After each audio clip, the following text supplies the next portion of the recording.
Tidak habis pikir kenapa 575 anggota DPR masih saja bungkam terhadap mega korupsi BTS, padahal nilainya 8,3 triliun.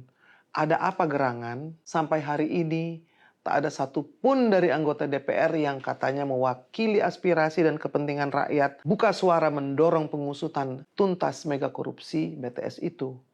Kalau selama ini DPR sering terlihat garang dalam banyak kasus receh, mestinya mereka sangat marah dengan korupsi BTS yang menyengsarakan rakyat kecil ini. Sebenarnya mereka mewakili kepentingan siapa sih? Absennya sikap DPR dalam perkara korupsi BTS ini kontras dengan sikap PSI. PSI sering dihina, dimaki, dan dianggap sebagai partai kecil pengganggu.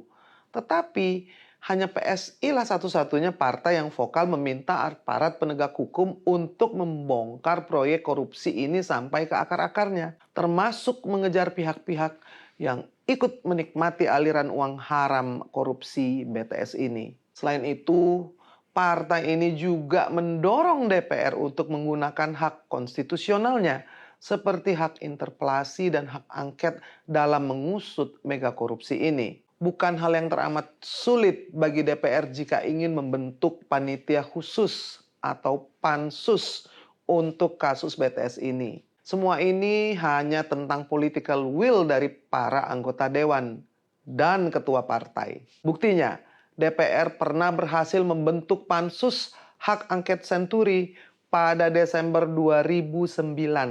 Bahkan pansus Senturi ini disiarkan langsung kepada publik. Padahal nilai kerugian yang ditimbulkan dari skandal Bank Senturi tidaklah lebih besar dari korupsi BTS ini. PSI tidak main-main loh dalam menegakkan prinsip anti korupsi. Kami ingin memastikan bahwa perjuangan anti korupsi tidak hanya sebatas lip service semata.